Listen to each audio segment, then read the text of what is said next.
In a lush green forest, there lived a small sparrow who always believed he was the most unfortunate bird in the world. Every day, he looked up at the sky and watched other birds soaring proudly, with their colorful feathers shining under the sunlight. He quietly whispered to himself, "If only I could become any other kind of bird, as long as I'm not a sparrow." But he had no idea that after meeting several birds on an unexpected journey, he would discover a truth that would completely change the way he saw his life. In that beautiful forest where everything seemed to wear bright and magnificent colors, there lived a small sparrow. However, while the forest was full of life and beauty, the sparrow's heart was always filled with sadness and insecurity. Every morning when sunlight streamed through the leaves and the forest awakened with cheerful songs, the other birds proudly sang to welcome the new day. But the sparrow remained quiet. Instead of singing, he gently flew down to a small stream. There he lowered his head and looked at his reflection on the water's surface. His feathers were only a simple grayish-brown. They were plain and dull, nothing like the vibrant colors of the other birds. Whenever he looked at them, he felt even smaller and more invisible in the vast forest. With a heavy heart, he often asked himself, "Why am I so small and ordinary? Why can't I have beautiful feathers like the other birds?" These thoughts slowly filled his mind. Day after day, the sparrow compared himself with every bird he saw, and each comparison only made him feel worse. He truly believed his life was miserable. Deep inside his heart, he had only one wish: to become any other kind of bird, as long as it wasn't himself. One day, when his sadness became too overwhelming, the sparrow perched on a high branch and burst into tears. His tiny tears fell like soft raindrops through the warm sunlight. Right beneath that tree, a wise monk was sitting peacefully in meditation.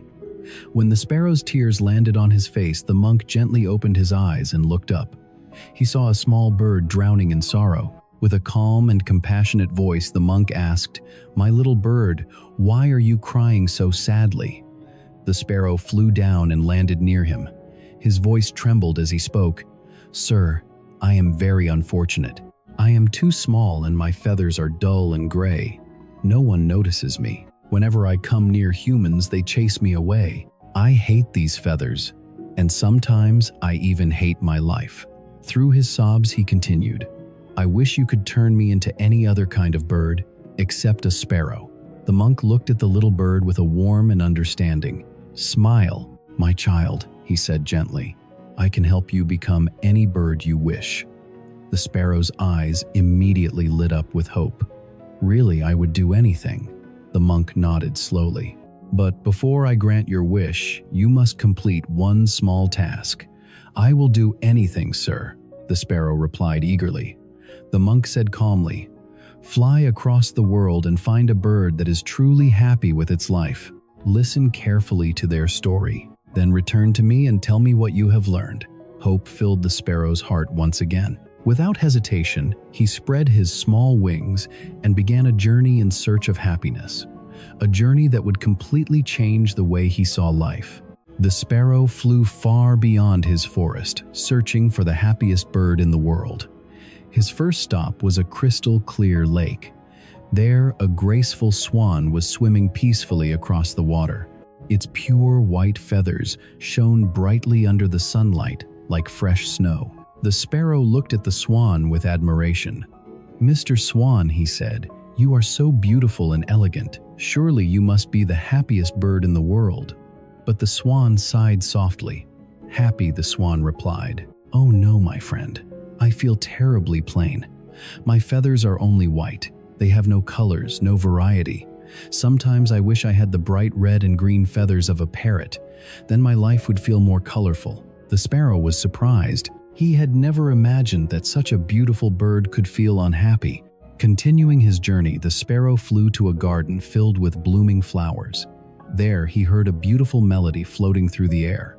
It was a nightingale singing among the branches.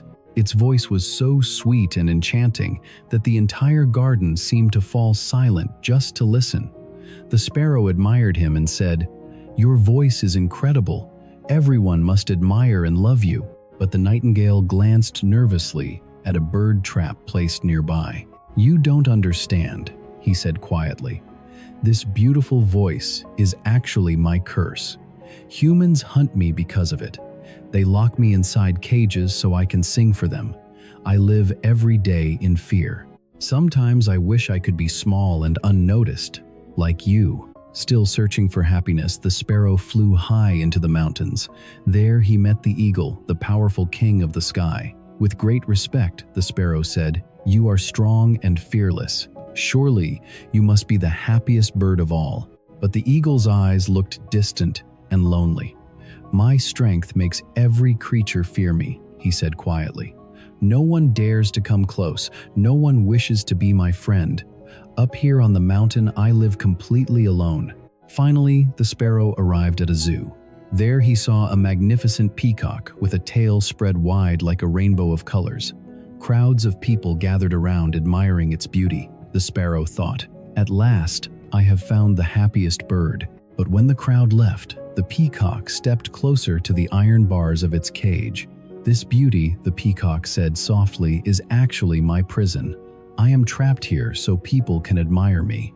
Then the peacock leaned closer and whispered, "Do you know who I envy the most? You." The sparrow was shocked. "Me? But why?" "Because you are free," the peacock replied. "You can fly wherever you wish. No cage can hold you. Freedom is the greatest treasure in the world." At that moment, the sparrow suddenly realized something. Every bird he had met carried hidden struggles that he had never seen before. With his heart racing from this new understanding, the sparrow flew back to the forest as fast as he could. For the first time in his life, he no longer felt ashamed of his dull feathers. When he saw the monk still sitting beneath the ancient tree, he landed beside him excitedly. "Wise sir," he said, "I have returned, and I finally understand something important." The monk smiled gently. "What have you learned, my little bird?" The sparrow replied confidently. "I discovered that every bird has its own struggles. The swan feels pain. The nightingale lives in fear. The eagle suffers from loneliness. And the peacock is imprisoned because of its beauty. But I realized something even more important." He paused, then said proudly, "I already possess the greatest treasure of all, freedom." The monk nodded with satisfaction. "Then tell me, what bird would you like me to turn you into?" The sparrow shook his head happily. "No, sir. I want to remain a sparrow, because now I understand that happiness does not come from becoming someone else. It comes from appreciating what we already have." The monk watched the sparrow fly freely into the sky and whispered softly, "True wisdom is learning to be grateful for the blessings already in your life. True wisdom is learning to be grateful for the blessings you already have. The happiest people are not those who have everything, but those who appreciate what they already possess."